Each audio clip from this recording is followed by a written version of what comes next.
Broadcasting from occupied territories or the flea media, it's the Reality Dysfunction Podcast, a space where a diverse group of brown folk from across the nation explore the political experiences and social future of our Chicano Latino community. Control the narrative, resist the dysfunction.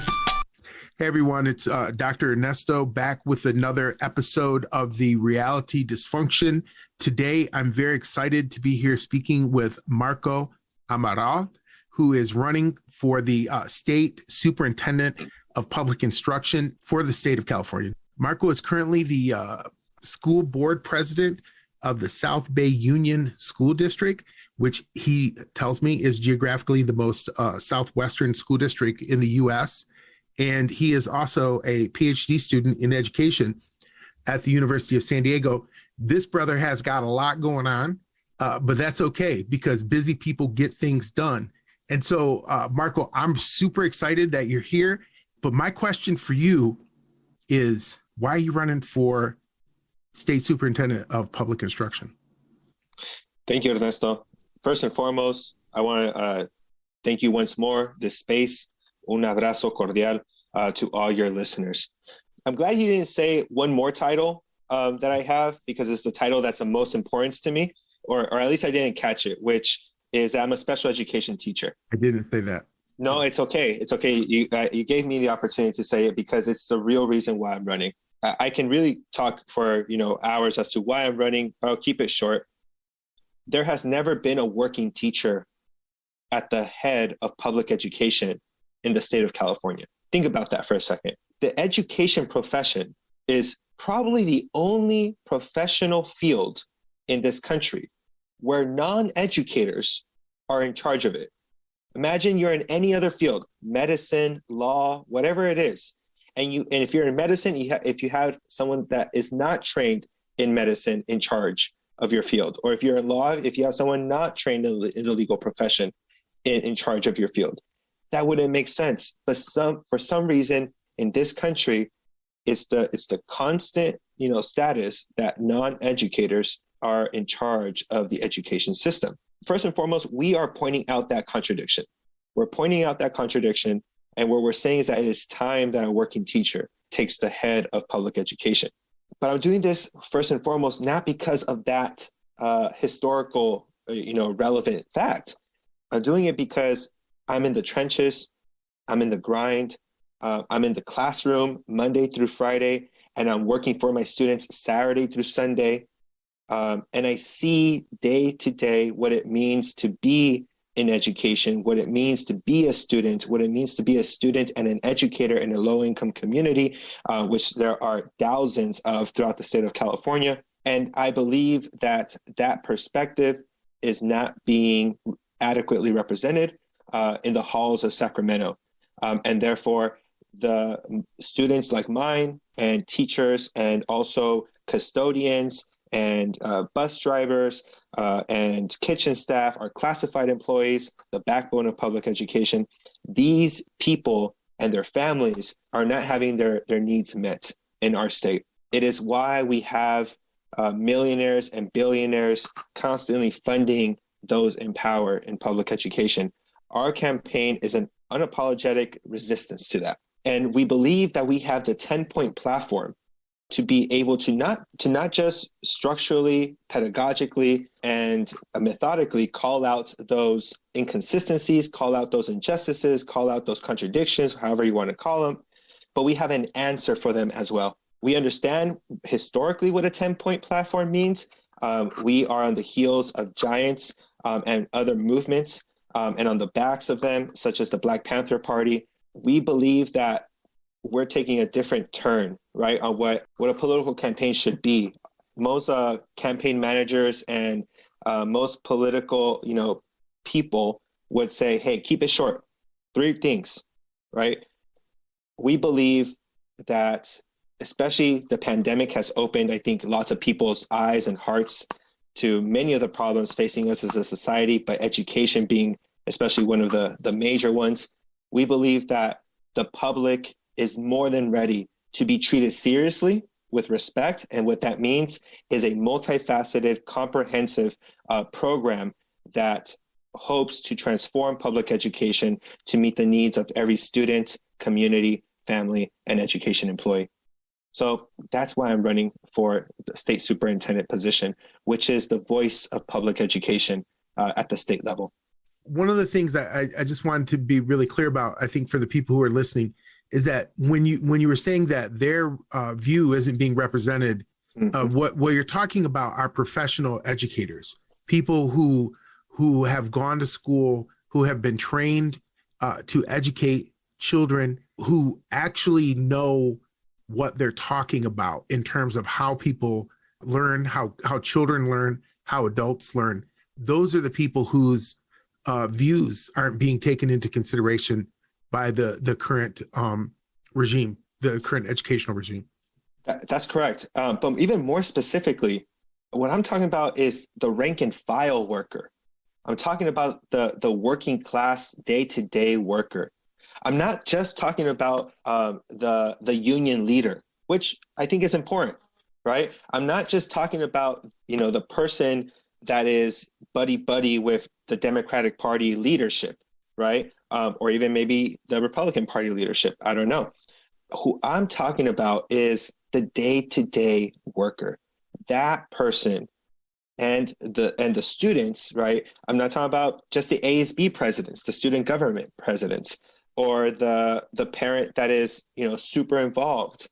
We're talking about that our 10-point platform is a 10-point platform that is structured around the grassroots movements. It is structured around the demands of working class, everyday people, not just for the past, couple of years, but arguably for the past several decades. And so we believe that some people might look at our 10-point platform and say, oh man, there's some radical ideas in there, or, these are really, out there ideas. And what we're saying is that they're not. They're based on the history of working class people, of movements for the past 40 years, right? Things like public universities should be tuition free. In 1960, UC Berkeley and UCLA and the whole UC system and CSU system were tuition free, right? And then Reaganomics came in, changed all that up. And we know how that ended up at the national level once Reagan became president in 1980. The idea that public universities should be free to the public is not new. Sometimes people look at our ideas and say, right, like that can never happen. And what we're saying is that it's happened already before, right? And also we have the scholarship, we have the peer-reviewed data to back up all the feasibility of each single one of these ideas. I was wondering, you've mentioned the 10-point program a couple of times now, and I totally agree with you. I have these conversations all the time where, you say something and people are like, well, that's very radical. And it's like, well, but it's actually not. Like the idea that education should be free. I mean, that's not a radical idea. I mean, there's nothing radical about it, right? What's radical is that people think it's not true. I mean, that's radically wild, right? That there's a group of people who think that the country is going to go belly up if people have to, don't have to pay for college. I mean, in most countries in the world, nobody pays for college, right? Right. I think it's fascinating to me how we have accepted our incarceration to capitalism as American citizens. Like it's just, it's the way it is, you got to pay for it. If you get sick, you got to pay for it, right? You don't go to work, you got to pay for it. You want an education, you got to pay for it. I mean, it's going to be air. Well, it's already water. I mean, you want water, you got to pay for it. It's amazing to me the way that we have in this country convinced ourselves that it is okay to enrich, and I mean enrich other people, not just, little bit of money in somebody's pocket. We're talking trillions, billions and trillions of dollars, right? For sure. That it's okay to make that sort of transfer of wealth to a small group of people simply, based on these I mean, I don't know, these quote unquote commodities that people in other countries take for granted, right? But I mean, we are so well trained in this country. I was wondering if maybe you could just share a couple of your platform points with us. I think that would be really cool. Yeah, for sure. So I graduated from UC Berkeley in 2013. After that, I got my master's degree from the University of San Diego. To be honest, I'm not saying this, because to show off or anything. I could have gone to many other careers. In fact, I had, like job offers from several well-respected companies and whatnot that would have started me off at $75,000, $80,000 a year. We have to understand that I live in California, where a one-bedroom apartment, one-bedroom studio can go up to $2,000 a month, like ridiculous prices. Ew. Okay. Yeah. Exactly. I thought it was expensive here where I live. Yeah. So it's just, and then gas prices, I mean, right now have inflated to over $6, right? A gallon. Inflation has gone up over 5%. Okay. All this to say, I'm not saying like, oh, woe me. I chose to go into education because it is something that truly impassions me, right? And that's, at the end of the day, I went to college to work in something that impassions me, right? It's a sacrifice, if you will, that our parents made for us, right? That what we had to focus on was our schooling, and they would be exploited at work, right? They were the ones that were going to be enriching the ultra millionaires and billionaires through their exploitation. My mom's a housekeeper. My dad worked most of his career as a construction worker, and then retired as a custodian. When I entered the field as a teacher, because I started off as an instructional assistant. As an instructional assistant, which is the person that's helping the teacher, right? But oftentimes does just as much as the teacher inside of the classroom.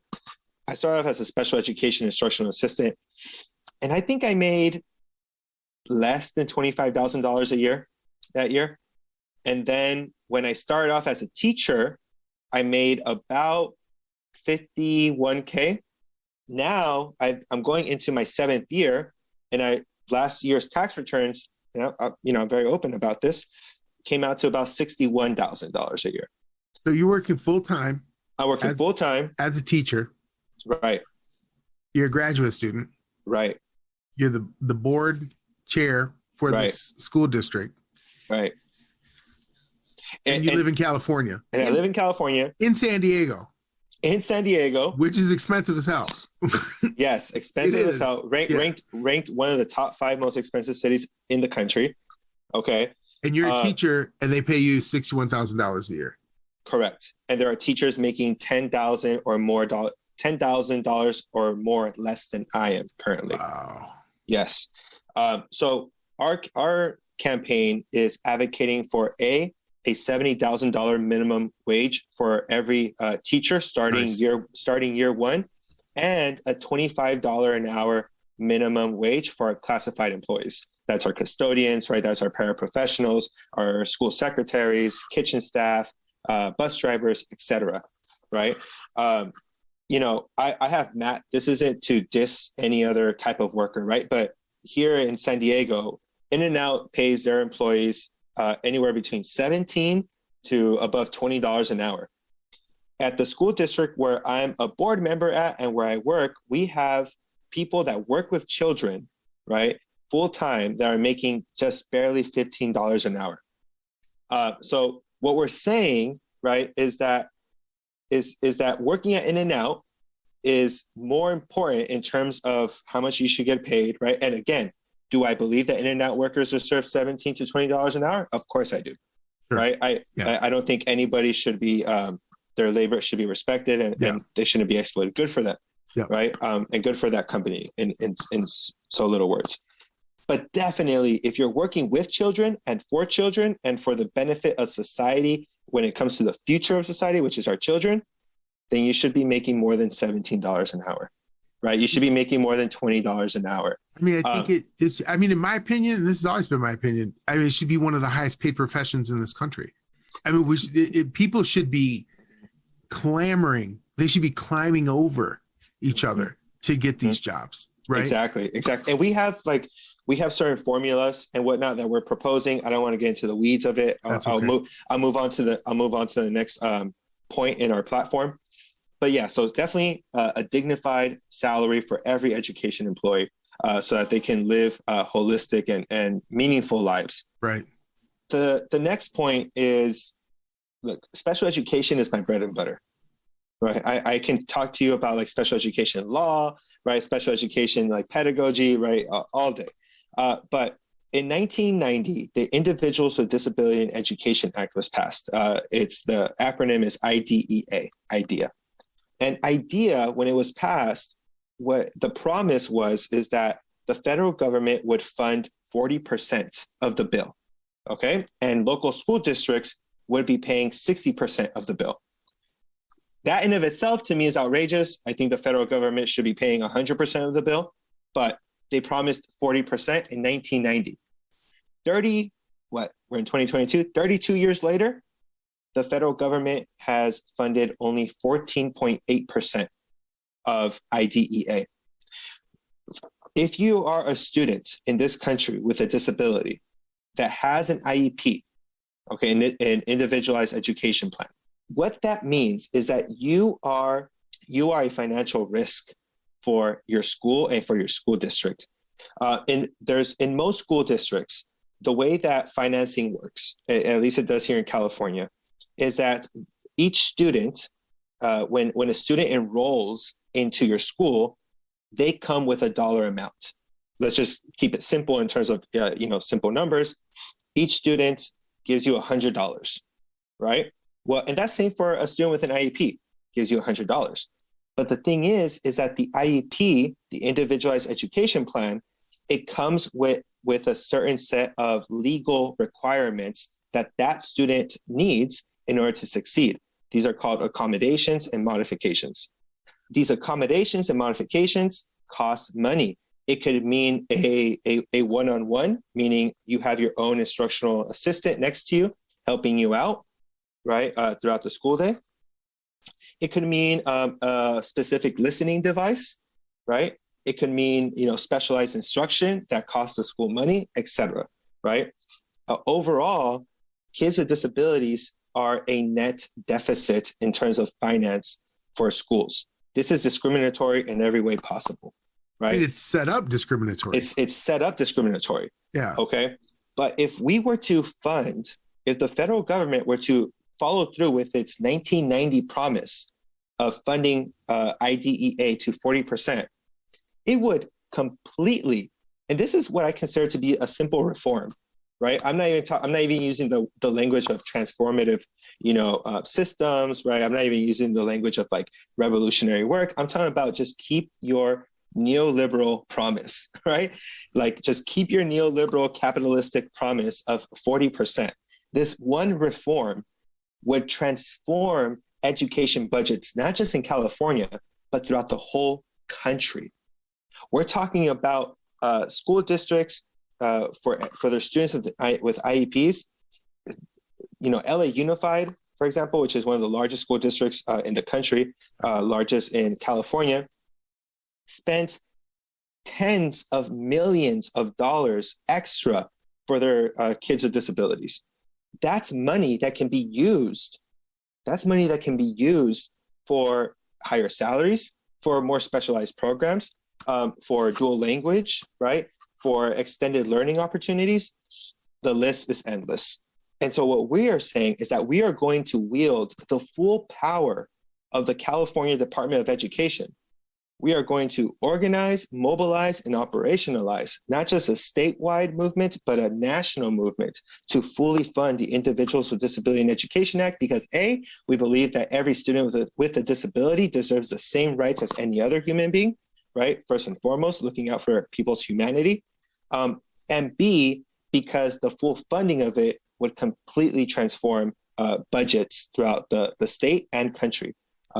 So we are the only public education electoral campaign in the state, and I believe the whole country, that has a centralized focus on kids with disabilities. We have 10 points, and I invite everybody to go to our website, Amaral, AMARAL, the number 4, SUP, short for Superintendent, 2022.com. Okay, so it's Amaral for Soup 2022.com. And I invite everyone to check out our whole 10-point program there. But let me give one more. In 1997, Proposition 227 was passed here in California. Proposition 227 was an overtly racist bill against, let's just call it what it is, against Spanish-speaking people. It was an attempt by right-wingers in the state and the right-wing movement in California to make English not just the language of the land, but the only language of the land. We're talking about the most diverse state in the country here, okay? And Proposition 227 made it illegal for teachers to teach in any other language but English in the classroom. That excludes, obviously, like your Spanish class. You can teach a Spanish class, but you couldn't teach in Spanish in your math class, in your English class, science, history, etc. Right? You couldn't teach in any other language but English. This was a direct attack on migrant communities, a direct attack specifically on Spanish-speaking communities, but also our Mandarin, Tagalog, right, and in indigenous language communities as well. And so in 2016, right, so almost 20 years later, in 2016, we passed Proposition 58. Now, Proposition 58 did away with the vast majority of the racist parts of 227. Now, schools in California were allowed to teach in another language aside from English. Great, awesome, cool. And some provisions within Proposition 58 made it so that parents had the right to organize themselves and demand a dual language or dual immersion program at their local school. Okay, but the problem with Proposition 58 is what we call in the business an unfunded mandate. There was no money attached to it. And so what now occurs, right, is again, what the system is kind of like built on is everyone's fighting for the scraps. Yeah. Right? Everyone's competing with one another under this false illusion of competition, right? Yeah. Competition for everything equals something better. We know that's not true. And especially in education, that's the case. That's also why we're against standardized testing, and we're the only public education electoral system that's trying to remove standardized testing in our public schools. But let me return to dual language programs. So we are calling for the full funding of Proposition 58, so that way every single school in California has the adequate means to provide every student with a multifaceted, multilingual education program that meets the needs of all its students. Here's another crazy idea. Students should be able to graduate from high school knowing more than one language. I know, crazy idea, right? I know. Careful. I know, right? Don't get yourself in trouble, brother. I know. You go to any other. I'm not even talking about like Western industrialized, like global North. No, you go to Bolivia, right? You go to like many other countries in what we call the global South, right? And students in impoverished communities know more than not just more than one language, more than two, more than three languages. Yeah, that's a standard, right? Because at the fundamental basis of public education is that education should serve as a tool, as a vehicle to connect one human to another, right? And so we believe that dual language should be fully funded in the state of California, because we believe that a multilingual society can yield us a more prosperous democracy. If you could briefly explain to people exactly what does the state superintendent of public instruction actually do? Yeah. Great question. So the Constitution of California has changed and shifted over the years to make it so that the state superintendent position and its powers also shift. In essence, The state superintendent position is the bully pulpit position of public education. It is the position, you are at the head of the California Department of Education, which is a multi-billion-dollar institution within California. And so you are in charge of that budget and how that budget is used, right, throughout the state of California. Almost more important than that is you are the advocate for where education should be at currently and where education should be at tomorrow. And in the California Constitution, the superintendent of public instruction position needs to be a nonpartisan, independent position. The reason behind that, and it makes sense intuitively, is that you do not want the person in charge of education to be aligned with Democrats or Republicans. You want the person in charge of public education to be aligned only with the public and of the needs of the people, right? Of children, of education workers, etc. So that way you can adequately and honestly hold accountable the California legislature, which is partisan, right? Which is Democrat or Republican. So that way you can hold accountable the governor, which is either Democrat or Republican, right? That has never been the case. In the history of the position, the person at the position has always been a Democrat or a Republican. Is that why you're running as an independent? It is one of the reasons why I'm running as an independent. Okay. I have been able, as a school board member, as a teacher, I believe that I have been able to spearhead, if you will, but I don't like these terms of like hierarchical terms and whatnot. I'm part of several grassroots collectives, and we do things on a very horizontal basis oftentimes. But as an independent, not aligned with any of the two corporate parties, I have been able to be a part of truly changing things in our school districts, and I'm very proud of that. And I believe that we are showing that a different type of politic is very much possible. And so that's essentially what the superintendent position does and is meant to do. Now, I believe that California, being the 5th largest economy on earth and the number 1 economy in the United States, is in a very special and unique position within the country to really not just be an advocate for students in California, but for students across the country, right? And so I think that is the responsibility of the state superintendent. My political leanings, I'm an internationalist, right? I've researched in Bolivia, I've done research in Mexico, right? I've done, I've met people from around the world. And to me, at the very basis, the importance of education, I'll repeat this once again, is to embolden the connections between us as human beings, right? So that way we're able to create more prosperous systems for our earth and for every living thing within it. So that is what the position of state superintendent does. But that's also, I also said what I think it should be also, right? It is the advocate of public education.